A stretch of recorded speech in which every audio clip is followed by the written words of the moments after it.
और आज मैं आपको इसी तरह से बताने वाला हूं एक और इंडियन मिलिट्री स्कूल के बारे में जिसको बोलते हैं आरएमएस यानी राष्ट्रीय मिलिट्री स्कूल। इस स्कूल के लिए भी बहुत बच्चे अपने आप को प्रिपेयर करते हैं क्योंकि ये भी आपका one of the best military school है इंडिया के लिए।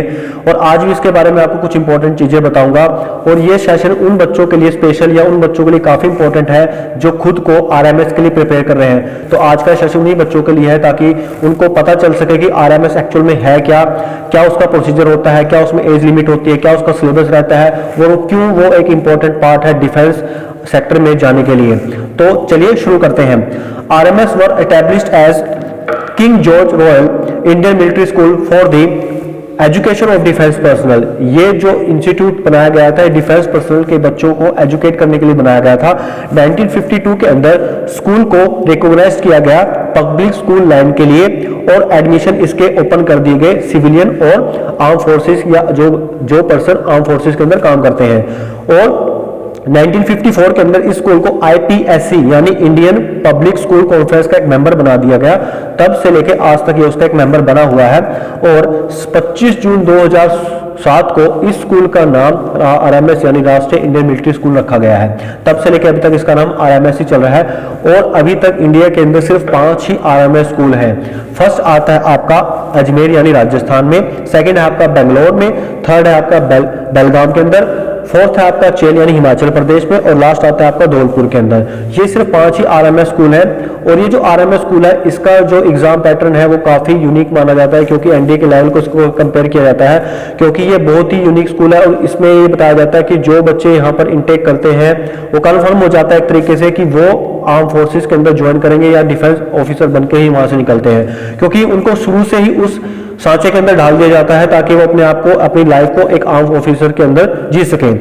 आरएमएस में एडमिशन होता है आपको 6th, 9th और 11th क्लास के लिए कंडक्ट किया जाता है। सबसे पहले आपका एक सीईटी होता है जिसको आप बोलते हैं कॉमन एंट्रेंस टेस्ट जो आपका 6th और 9th क्लास के लिए आ जाता है। यहाँ पर आपको एक पॉइंट ये रिमेंबर रखना है कि आपका जो 11th क्लास का एग्जाम होता है उसके लिए कोई आपको कॉमन एंट्रेंस टेस्ट नहीं देना होता बल्कि जो आपका 11th क्लास का एडमिशन लिया जाता है वो आपका इस बेस पे लिया जाता है कि आपकी 10th की परसेंटेज क्या रही है।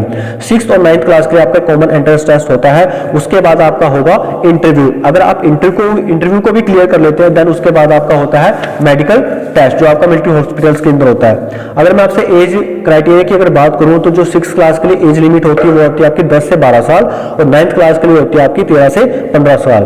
और जो इसमें यहाँ पर एक इंपॉर्टेंट पॉइंट ये है कि जो 6 मंथ की एज रिलैक्सेशन है वो उनको दी जाती है जिनके पेरेंट्स वॉर टाइम के अंदर शहीद हो जाते हैं।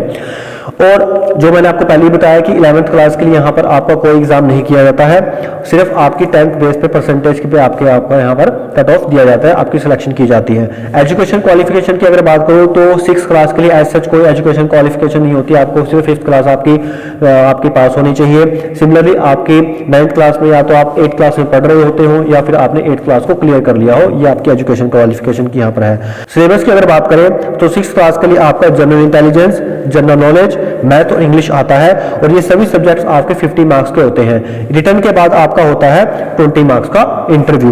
9th क्लास की अगर बात करूं 9th क्लास के लिए क्या सिलेबस होता है, English, Hindi, math, social science और देन आपका 50 मार्क्स का इंटरव्यू यहां पर कंडक्ट किया जाता है। तो these are very important points you must remember अगर आप आरएमसी के एग्जाम को प्रिपेयर कर रहे हैं। अब आती है बात वैकेंसीज की रिजर्वेशन की जो कि आपका एक बहुत इंपॉर्टेंट चीज है जो आपको पता होनी चाहिए। 70% सीट इसमें रिजर्व होती है उन बच्चों के लिए जिनके पेरेंट्स या तो जेसी हो या ऑफिसर रैंक्स में आर्मी में जॉब कर रहे होते हैं और या फिर मौजूद है। इसके अंदर ही आपका जो इंक्लूडिंग एक्स सर्विसमैन का कोटा आता है वो भी इसी के अंदर आपका इंक्लूड है। जो 30% सीट्स होती हैं वो आपकी रिजर्व होती है उन पेरेंट्स के लिए, उन स्टूडेंट्स के लिए जिनके पेरेंट्स इंडियन आर्मी, नेवी या एयरफोर्स में ऑफिसर है या वो पेरेंट्स जो सिविलियन के अंदर है वो 30% के अंदर इंक्लूड आते हैं। एक इंपॉर्टेंट पॉइंट यहाँ पर ये भी रिमेंबर रखने का है कि 50% जो 50 सीट्स होती है वो रिजर्व होती है उनके लिए जिनके पेरेंट्स वो टाइम में शहीद हो गए हैं देश के लिए, जिन्होंने अपने देश के लिए अपनी कुर्बानी दी है।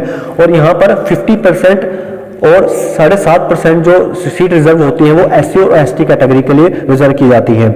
तो ये आपके इंपॉर्टेंट पॉइंट्स हैं जो आपको पता होने चाहिए। आज ये जो आपको मैंने आरएमएस के बारे में इंपॉर्टेंट सेशन बताया है ये आपको कहीं ना कहीं हेल्प आउट जरूर करेगा ताकि आप आरएमएस का जब एग्जाम देने जाएं तो आपको इन चीजों के बारे में पता हो।